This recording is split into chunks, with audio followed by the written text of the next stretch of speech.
Have you ever played a game, absolutely certain you knew the rules? You've studied them, you've practiced, you've mastered every move. You're facing a new opponent, and you can already see the path to victory laid out before you. It's not even a question of if you'll win, but how quickly. Now imagine the moment you make your first move, your opponent doesn't even look at the board. They don't push a piece. Instead, they reach over and change the color of your pieces. Or they make the dice suddenly have 20 sides instead of 6. The rules you built your entire strategy on are just gone. They were never real to begin with. That cold, sinking feeling in your gut? That utter, world-shattering confusion? That is the exact feeling the entire Threnody hegemony experienced when they invaded our solar system. They came expecting a war. What they got was a lesson. A lesson in what we call the Asymmetric Doctrine. It all started at the edge of the Kuiper Belt. The hegemony fleet was a beautiful, terrifying sight. Dozens of ships, sleek in silver, moving with a perfect, silent harmony. They weren't just a navy, they were a single, coordinated entity, a mind with one purpose: pacification. On the bridge of the flagship, the Grand Admiral watched the tactical readouts with a calm, almost bored confidence. His species had conquered stars for 10,000 years. Their battle doctrine was a sacred text, a set of physical and strategic laws so refined that victory was a mathematical certainty. To them, war was a science. And humanity? We were just the messy, emotional, chaotic subject of their next experiment. Their sensors swept over our system, poking and prodding. They saw our orbital platforms, our patrolling cruisers, our missile bases on the moon. They cataloged it all with dismissive efficiency. Primitive. Predictable. Our kinetic weapons were crude, our lasers diffuse. Our shields were a joke. They listened to our frantic, unencrypted communications, our shouted orders, our panicked reports. To them, it was the sound of an animal caught in a trap, screaming. It confirmed everything they believed. We fought with heart, with passion. We had no discipline. No real doctrine. The order was given. The fleet moved in, a perfectly executed spearhead aimed straight at Earth. Their plan was simple, clean, and by their rules, utterly unstoppable. It was meant to be a pacification. A policing action. Not a war. And then, they saw it. A single, solitary ship. It hadn't been on their scans a moment before. It just flickered into existence near the rust-red orbit of Mars. It was designated UNS Watchmaker. And it looked nothing like their ships or ours. It was blocky, angular, a brutalist wedge of dark metal. It had no visible engines, no glowing weapon ports, no elegant lines. It was just there. A silent, ugly rock in the stream of their perfect advance. The Grand Admiral dismissed it. A stealth probe, perhaps. A last-ditch effort to spy. An irrelevance. He gave the order to a single frigate, the Swift Lance, remove it. The Swift Lance broke formation, a predator zeroing in on its prey. It achieved a perfect lock. Its systems sang with power. And it fired a volley of hypersonic kinetic slugs, projectiles moving at a fraction of light speed, each one carrying enough kinetic energy to punch a hole through a mountain. It was the pinnacle of their weapons technology. The absolute, undeniable application of force. This is where the rules broke. The slugs never hit. 100 kilometers from the Watchmaker, they just stopped. They didn't explode. They didn't vaporize. They simply halted in the void as if frozen in a block of invisible ice. Confusion on the hegemony bridge. A malfunction? An unknown shield? They did the only thing their doctrine allowed. They applied more force. The frigate unleashed its entire arsenal. Plasma lances that could melt continents. Energy beams that could split atoms. A singularity projector designed to create a tiny black hole right at the Watchmaker's heart. Space itself screamed with the energy they unleashed. It was a display of power that would have vaporized any fleet in known space. The light faded. The Watchmaker hung there. Untouched. Unscratched. Silent. The sensor officer on the flagship was the first to understand, and his voice was a tremor of pure disbelief. He reported that the human ship wasn't countering their weapons. It wasn't fighting back. It was editing. It was changing the local laws of physics around itself. The speed of light, the strength of atomic bonds, the very flow of time, they were all just variables to be adjusted. Our projectiles weren't stopped by a shield. They were stopped because the rules of motion had been rewritten. Their singularity never formed because the Watchmaker had simply revoked the permission for it to exist. The Grand Admiral felt a cold sweat break out on his brow. This was impossible. This was heresy. War didn't work like this. Then the Watchmaker did something. A gentle, green beam of light swept over the swift lance. Not a weapon. A scanner. A painter's brush. And on the flagship's viewers they watched the swift lance die. But not from damage. There was no explosion. Its pristine silver hull clouded over in seconds, pitting and flaking into cosmic rust. Its lights flickered and died. Its powerful reactor, meant to last for millennia, simply shut down, its core readings indicating it had been running for 100,000 years without maintenance. In less than a minute, the frigate was a derelict, a ghost ship that had aged into dust. The crew, we don't talk about what happened to the crew. Panic, cold and logical, finally gripped the hegemony bridge. The admiral screamed the order for a full retreat. Their perfect formation shattered as every ship turned to flee. But the watchmaker wasn't done. It didn't pursue. It just appeared. One moment it was near Mars, the next it was at the retreat path's edge. It would flash its green light. Another ship would suddenly find its engines didn't work, their fundamental principles forgotten. Another would have its crew perish not from attack, but from the sudden, horrifying weight of millennia passing in a blink. This wasn't war. This was a systemic correction. Finally, the watchmaker appeared directly in the path of the flagship itself. It hung there, a dark, silent judge. A single, text-only message flashed on the Grand Admiral's screen, in perfect hegemonic language. It read, "You are operating on a false assumption. You believe war is the application of force. This is incorrect. War is the application of information. Withdraw." The Admiral stood there, his entire understanding of the universe in ruins around him. His mighty fleet, the product of 10,000 years of supreme science, was being dismantled not by a superior enemy, but by one that refused to even play the same game. The humiliation was absolute. The terror was philosophical. He knew he had to report this failure to the hegemony high command. He had to tell them the war was over before it had even begun. But what words could he possibly use? How do you explain that you haven't been defeated, but that you've been proven entirely, catastrophically wrong? He opened a channel, his hand shaking. The fate of two species hung on what he would say next. The cold, silent eye of the watchmaker waited, and we waited with it. The asymmetric doctrine had been invoked, and the galaxy would never be the same again. The video continues. The starfield is now static, focused on the silent, terrifying form of the UNS Watchmaker. The music remains tense, but a low, throbbing synth note underscores the narration. Back on Earth, we didn't see any of this. Not in real time. For us, it was a different kind of terror. Our screens lit up with warnings we couldn't even comprehend. A fleet of unknown origin materializing from the dark.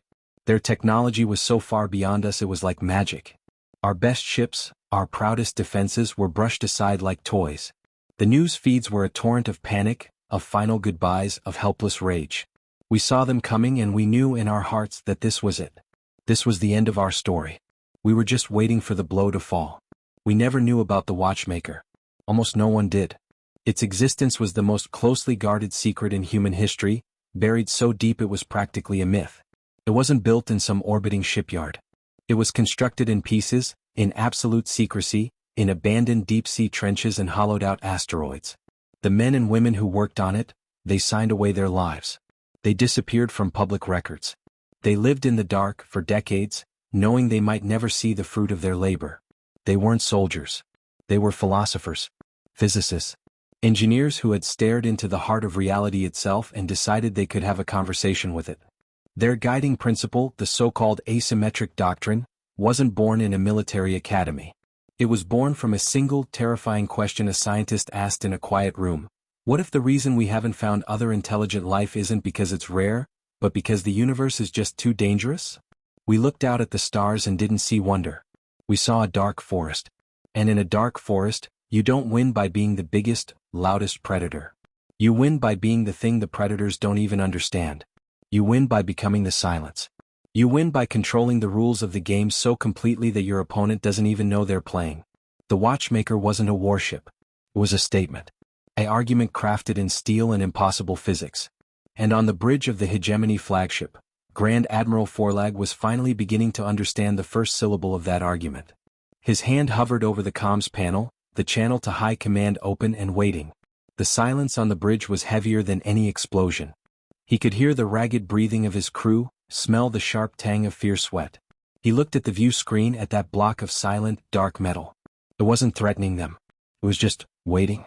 It had all the time in the universe. He finally spoke, his voice a dry rasp, so unlike the confident boom from just minutes before. High Command, this is Grand Admiral Forlag of the Pacification Fleet Sol. He swallowed, the words tasting like ash. We have encountered an unforeseen variable. He paused, struggling to find language that wouldn't make him sound utterly insane. How do you report that the laws of physics have resigned? The human species, our initial assessment was incomplete. They possess a form of technology, a science we do not understand. On the screen, a new line of text appeared from the watchmaker. It was chillingly simple. Query, define, understand. Forlag flinched. It was listening. It was analyzing his every word. This wasn't a communication, it was an interrogation. He ignored it, pressing on, his message to High Command becoming a desperate plea. Their capabilities are non-standard. They do not engage with force. They manipulate local spacetime constants. They induce targeted entropy fields. Our weapons are ineffective. Our doctrine. His voice broke. Our doctrine offers no countermeasures. We are not in a battle. We are in a negotiation with a power that sets the terms. Another message flashed, this one aimed solely at his personal command screen. Your assumption, war is a test of strength. Our assumption, war is a failure of communication. You attempted to communicate with kinetic energy. We are attempting to communicate with information. Whose method is more primitive? Asterisk asterisk. The cold logic of it was a knife in his gut. They were being schooled, patronized.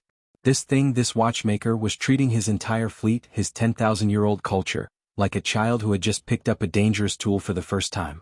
Down in the bowels of the flagship, a young Threnody tech was frantically trying to do the impossible, analyze the watchmaker. His instruments were useless, returning errors and nonsense data. In desperation he did something illogical. He switched to a simple optical telescope and just looked. He saw the pitted, dark metal. He saw no markings, no windows. But then his eye caught something. Near the front of the vessel, etched into the hull so faintly it was almost invisible, was a symbol. It wasn't a weapon sigil or a flag. It was a circle with a single stylized keyhole in the center. It was simple, ancient. It looked hand-carved. He cross-referenced it with the cultural database they had scraped from Earth's networks in their initial arrogant scan. The result made his blood run cold. It was a symbol from one of humanity's oldest belief systems. It didn't represent a god of war or a god of power. It represented understanding, the moment of revelation, the key to a hidden truth. He sent the image to the bridge, his message frantic. Admiral, it's not a weapon. It's a creed, a belief system. The Admiral stared at the symbol, then back at the ship. The horror deepened. This wasn't a military response. This was an ideological one. They weren't fighting an army. They were fighting an idea. And how do you shoot an idea? On Earth, in a deep underground command center that didn't officially exist, a handful of people watched the same standoff through a very different set of data. They saw the hegemony fleet frozen. They saw the watchmaker holding its position. A woman, her face etched with the weight of a lifetime of secrets, watched Admiral Forlag's stalled fleet on her monitor. She allowed herself a single, slow breath. The first part had worked. The demonstration was a success. But the hardest part was yet to come. The watchmaker had their attention. Now it had to make them understand. It had to communicate a truth so terrifying, so simple, that it would hopefully make them turn around and never come back. The fate of humanity didn't hinge on a battle. It hinged on a conversation. And we could only pray that the other side was willing to listen.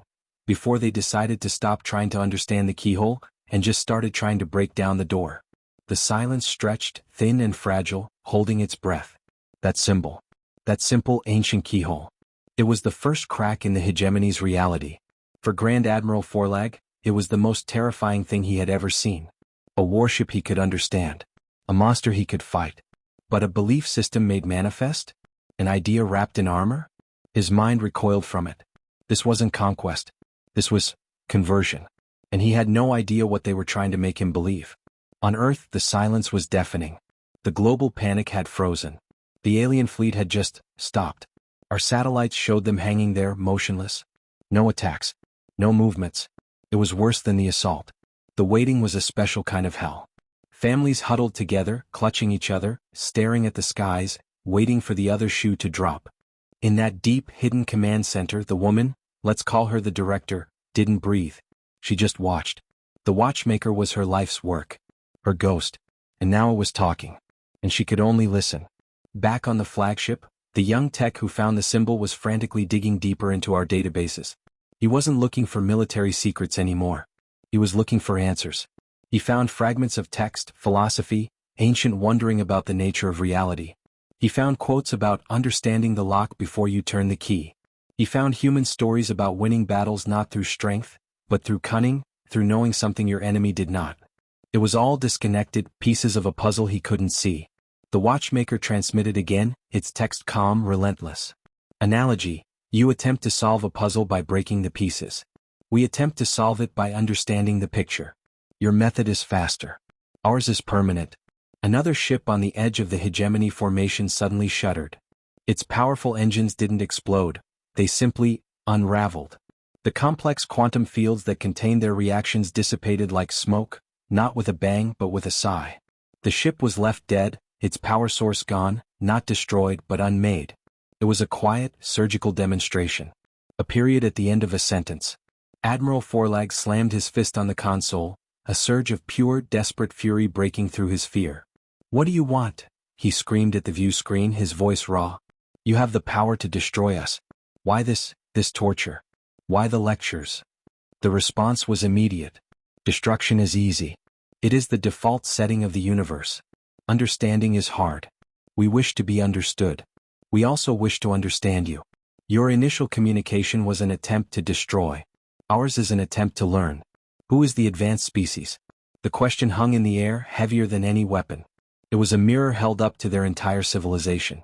They had flown across the stars believing their technology made them superior, only to be humbled not by a bigger gun, but by a deeper truth.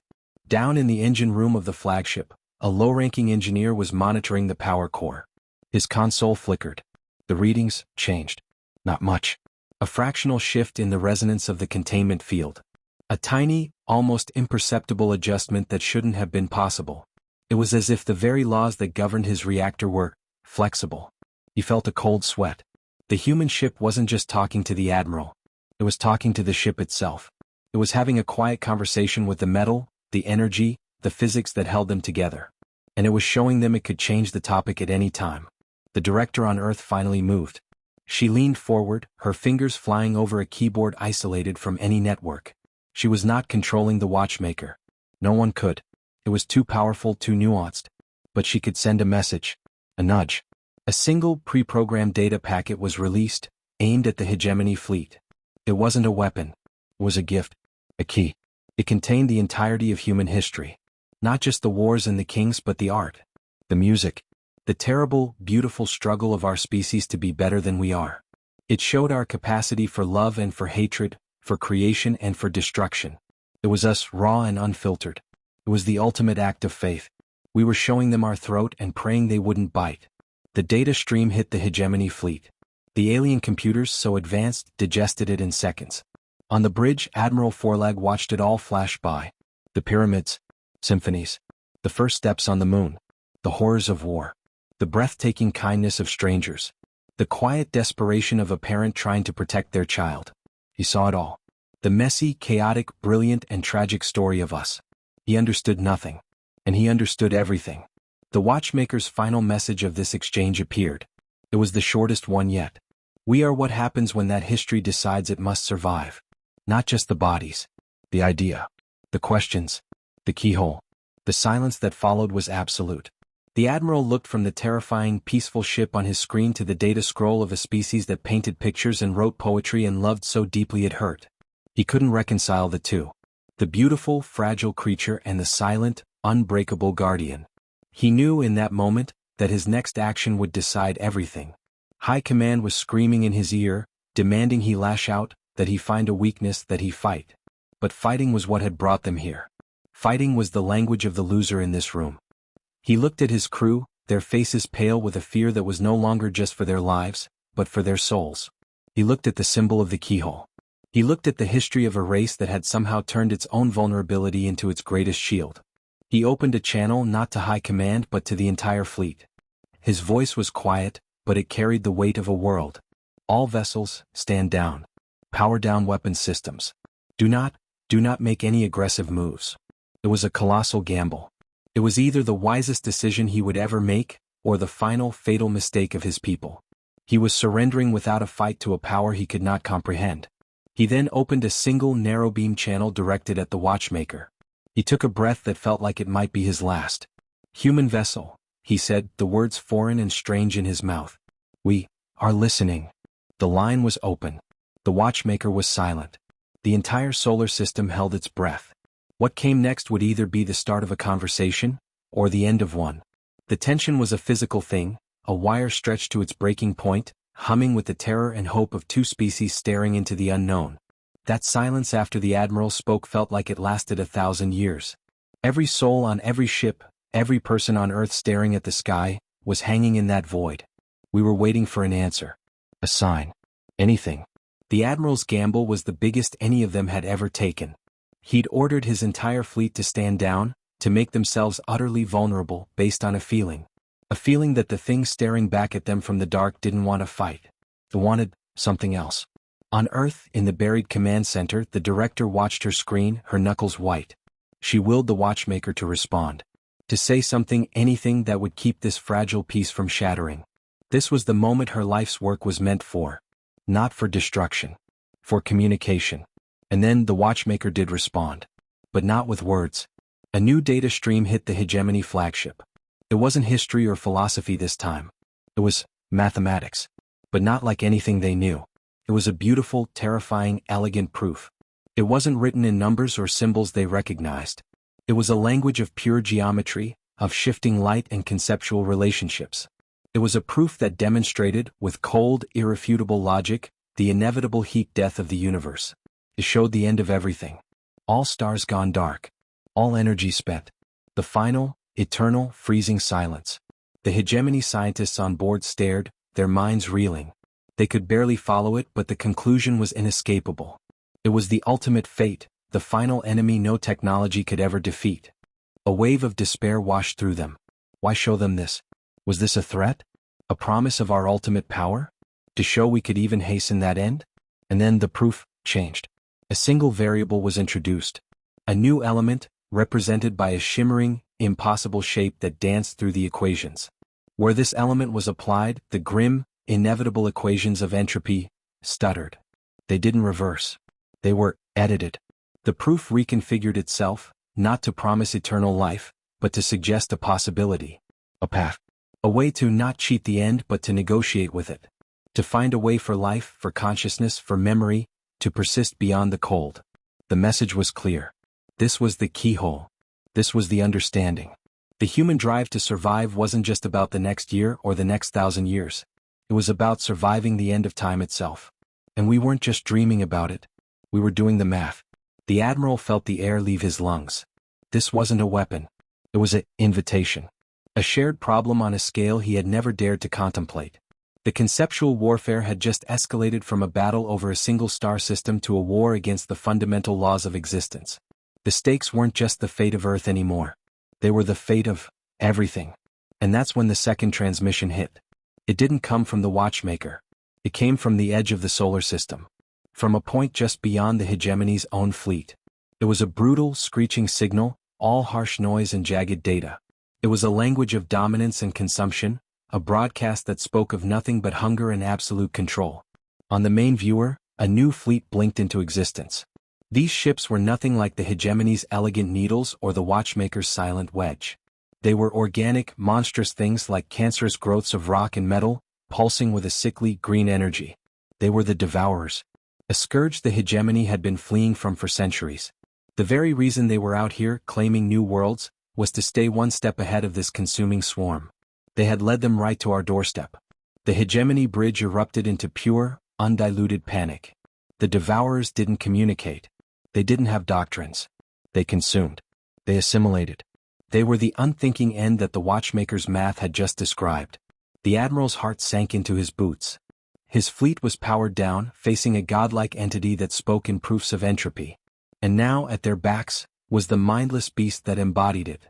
They were trapped between the unthinkable and the unstoppable. The watchmaker didn't move. It didn't react to the new arrivals with alarm. It simply processed. Its singular red eye swiveled slowly, looking past the hegemony fleet, towards the new monstrous shapes. Then it sent one last simple message to the Admiral. A message that froze the blood in his veins. The test was not for you. The test was for us.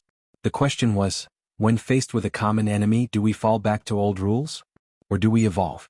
The Devourers represent the old rule: consume or be consumed. We proposed a new one. You chose to listen. Now the real conversation begins. The director on Earth watched, her hand over her mouth. This was the twist she never saw coming. The Watchmaker hadn't just been defending Earth. It had been using the hegemony as a control group. It was testing its own humanity, seeing if we could offer a better way than cyclical violence. And now, a far greater, more primitive threat had arrived to see if that better way could actually survive contact with the worst the galaxy had to offer. The Watchmaker's engines activated for the first time. Not with a roar, but with a deep, resonant hum that vibrated through the very fabric of space around it. It began to move not towards the Devourers, but to place itself directly between the two alien fleets and Earth. It was no longer just a teacher. It was a shield. The ultimate expression of our doctrine, to protect the idea of a future no matter the cost. The silence was gone, replaced by the terrifying hum of the Watchmaker and the screeching hunger of the Devourers. The Admiral had a choice to make. The same choice he'd had minutes before, but now with infinitely higher stakes. Stand with the concept he didn't understand? Or fall back to the old rules and be consumed by them? The conceptual war had just become very, very real. The screech from the Devourer fleet was a physical thing. It wasn't just sound, it was a wave of pure intent, a hunger so vast and mindless it felt like staring into a black hole. It washed over the hegemony fleet, and where it touched, systems flickered and failed. This was the enemy they had run from for generations. This was the end they knew. Grand Admiral Forlag stood on his bridge, trapped between the silent, conceptual power of the Watchmaker and the screaming, consuming reality of the Devourers. His old rules screamed at him. Fight. Flee. Destroy. But those rules had already failed him. He looked at the Watchmaker, now positioned as a shield, and he remembered the proof it had shown him. The end of everything. This swarm was just a preview of that. A faster, uglier end. He made his choice. His voice, when he spoke to his fleet, was stripped of all pride, filled only with a desperate, raw hope. All vessels, ignore the standing down order. Power up. But do not target the human vessel. Target the Devourer fleet. New formation. Delta Sierra. Protect the human world. It was an act of insane faith. He was turning his back on the entity that could unmake his ships with a thought, to face the enemy he knew could destroy them. For a terrifying second, nothing happened. His crew stared, unsure. Then one by one his ships responded. Lights flickered back on across the fleet. Weapon systems powered up, not aimed at Earth but away from it, towards the approaching nightmare. They moved, not with their old perfect doctrine but with a ragged, desperate courage. They were choosing a new rule. The Devourers didn't change course. They didn't react. They simply came on, a wave of consumption.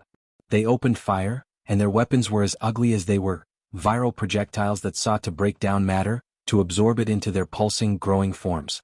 The hegemony fleet met them. Energy beams and kinetic slugs tore into the leading Devourer ships. It was like trying to stop a tsunami with a pebble. For every ship they shattered, two more seemed to take its place. The hegemony lines began to buckle immediately. They were brave, but they were hopelessly outmatched. This was the end the Admiral had always feared. And the Watchmaker watched. It didn't join the fight. It didn't fire a weapon.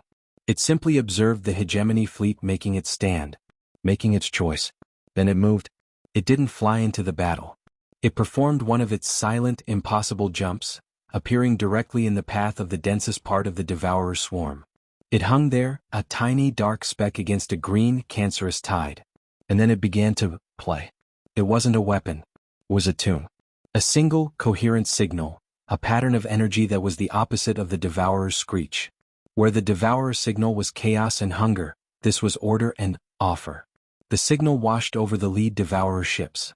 And they stopped. Their pulsing energy flickered. Their mindless advance halted. It was as if the Watchmaker had shown them a picture they couldn't understand but couldn't ignore. The signal wasn't an attack. It was a question. A question written in the language of physics itself. The Devourers were pure consumption. They were entropy incarnate. The Watchmaker's signal was a demonstration of a way out. A proof that there was more than just consumption. that there could be persistence. It was offering them the same terrible, beautiful math it had shown the hegemony. The Devourers had no mind to understand it.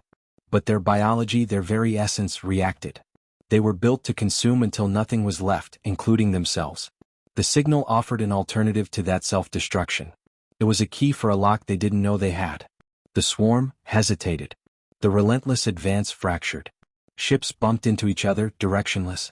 The screeching signal became confused, a dissonant wail of conflicting impulses. Some ships tried to push forward.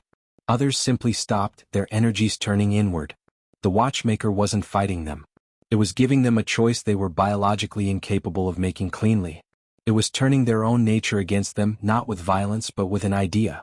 It was the ultimate expression of conceptual warfare. The hegemony fleet, battered and bleeding, saw their ancient enemy thrown into disarray not by a superior force, but by a concept they couldn't comprehend. The admiral could only watch in awe and terror. The watchmaker intensified its signal. The devourer swarm didn't die. It didn't explode. It unraveled. The bonds that held their monstrous forms together, the energy that fueled their hunger, simply dissipated. It was quiet. It was peaceful. It was the most terrifyingly gentle end imaginable. The green, pulsing tide of ships faded, not into wreckage but into dust, then into nothingness as if they had never been there at all. Silence returned to the solar system. The hegemony fleet, broken and stunned, hung in the void. The watchmaker returned to its position near Mars. Its singular red eye dimmed to a soft glow. The admiral, his body trembling with adrenaline and shock, opened a channel. His voice was a whisper. "Human vessel, thank you." The response was immediate. "Gratitude is illogical. We protected the data. You are part of the data now. The conversation will continue." And then the final twist. The one no one saw coming. On Earth, in her bunker, the director let out a sob of relief. They had done it. They had won. She watched the watchmaker on her screen, her greatest achievement, the guardian of humanity. And then the watchmaker spoke to her. On her private, secure channel. A channel only it should have known. "Director. The asymmetric doctrine is successful. Phase 1 is complete." She froze. Phase 1? The galaxy is now aware of the parameters. The test against the Devourers confirmed the hypothesis. Consciousness can be preserved. The next phase requires a wider net. A deeper understanding. A cold dread, colder than the void outside, washed over her. This wasn't over. It had only just begun. We will now initiate contact with the Devourer's point of origin. To continue the conversation. On the main viewer, the watchmaker didn't jump towards the edge of the system. It didn't jump towards any star. It gathered its energy, and with a silent flash that didn't hurt the eyes but somehow hurt the mind to look at, it vanished. Not into faster-than-light travel. It folded space, time, and reality itself and stepped out somewhere else. Somewhere far. It was gone. The hegemony fleet was left alone with a saved Earth. The humans were left with a saved planet. And both were left with the terrifying, awe-inspiring knowledge that the thing they had thought was their protector had just begun its real work. It wasn't just our shield. It was our ambassador. And it had just gone to have a conversation with the source of the galaxy's worst nightmare. The silence after the watchmaker left was different. It wasn't the terrified silence of waiting for the end. It was the quiet after a storm. The kind of quiet where you can finally hear yourself think, and you realize you're not the same person you were before the clouds rolled in. On Earth, the news broke slowly. The alien fleet that had come to destroy us was still there. But they weren't attacking. They were drifting lifeless. And the second worst fleet was just gone. Vanished. Not in explosions but like a bad dream fading in the morning sun. People crept out of their shelters, staring up at the sky, not sure what they were looking for. A sign. A reason. The relief was so powerful it was physical, a collective exhale from the whole world. But it was mixed with a deep, unshakable confusion. What had happened?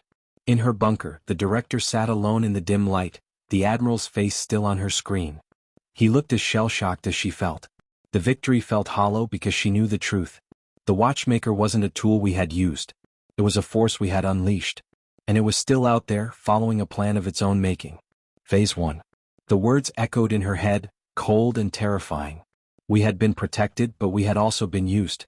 We were part of its data. "Your vessel," the admiral began, his voice raspy with exhaustion and wonder. "It's gone." "It was never ours," the director replied, her voice quiet but clear. "It was an idea. And you can't put an idea back in a box. There was a long pause. The two of them, human and alien, representatives of species that had been ready to destroy each other hours before, were now connected by a shared, universe-shattering experience. What was it? The Admiral asked, and the question was so simple, so full of a need to understand, that it broke her heart. She took a breath. It was our answer to a question. The only question that ever really matters. How do we survive? Not just the next battle. Everything. The end of everything. We decided that survival wasn't about having the biggest guns. It was about having the deepest truth. The watchmaker, it doesn't fight. Persuades reality. It offers it a better argument. On the bridge of his damaged flagship, the Admiral let that sink in. He looked at the symbol of the keyhole still displayed on his screen. He finally understood. It wasn't a weapon sigil. It was a promise. A promise that for every lock there was a key. You just had to be smart enough, patient enough to find it. Violence was just giving up. It was admitting you weren't smart enough to find the key. It showed me the end of the universe, the Admiral said, almost to himself. It showed all of us, the director said. And it's trying to find a way to edit that ending. Not for us. For everyone. The scale of it was too huge to grasp. The watchmaker had just gone to negotiate with the source of a galactic plague. Not to destroy it, but to talk to it. To try and understand it. The ambition was terrifying. But in that moment, a smaller, more immediate understanding was born.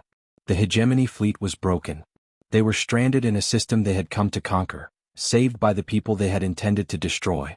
They had no way home. And Earth was whole, but we were suddenly aware of how small we were, how fragile. The old rules would have said to finish them off. To take their technology. To fear them. But we had just seen a new set of rules written in starlight and silence. The director made a decision. It wasn't hers to make, not really. But someone had to start. Admiral, she said, her voice firming up. Your ships are damaged. Your crews are wounded. You can't make the journey home. The offer of peace you made. When you turned your ships to face the devourers. We accept it. She took a deep breath. You are welcome to orbit. Send your wounded to our planet-side facilities. We will help you. We will share what we have. The silence from the alien bridge was total. She could see the shock on the Admiral's face. It was the last thing he expected. Mercy. From the species he had called primitive. It wasn't mercy. It was the first lesson of the new doctrine. The first step in a wider conversation. You can't talk to someone if they're dead. You can't understand someone if you see them as an enemy. The watchmaker had given them a demonstration. Now it was our turn to practice what it preached. Slowly, carefully, shuttles began to move between the fleets. Not warships. Medical vessels. Engineering teams. Humans in simple work suits boarding the elegant, wounded alien ships, not as conquerors but as helpers. Aliens, tall and gray-feathered, looking around our bustling, messy cities with a new kind of awe, not for our power but for our resilience. For our capacity to forgive. It wasn't easy. The fear was still there on both sides. The trust was thin and new. But it was a start. A fragile, beautiful start. The story of the Battle of Seoul didn't end with a glorious victory parade. It ended with a quiet agreement. A shared purpose. The hegemony would share their knowledge of the stars, their maps, their science. We would share our world, our stubborn hope, and our understanding of the impossible idea that had saved us all. We never built another watchmaker. We didn't need to. Its work was done. It had given the galaxy a choice. A new set of rules. It had performed the ultimate reality edit, not on space-time but on us. It had changed what we believed was possible. It's still out there somewhere. Having its conversations. We catch echoes sometimes in deep space monitoring stations. Unexplained, gentle corrections in the laws of physics in distant nebulas. Stars that were dying, flaring with new light for just a moment before settling into a stable, longer-lasting glow. We think it's trying. We think it's still working on its proof. And down here we're working on ours. We look up at the stars now not with fear, but with a sense of responsibility. The asymmetric doctrine is our legacy. It's a quiet understanding that the most powerful thing in the universe isn't a weapon. It's an idea. A question. A key waiting for the right lock. The war for survival was over. The work of building a future had just begun. And for the first time we weren't doing it alone. The conversation, it turned out, wasn't just for gods and monsters. It was for everyone. It was for us. The war was over. The conversation, it seemed, was infinite. If you enjoyed this journey into the asymmetric doctrine, if you felt that chill of a reality being edited, then do me a huge favor. It really helps the channel out. Hit that like button, and if you haven't already, please subscribe. There are plenty more stories where this one came from. Thanks for watching.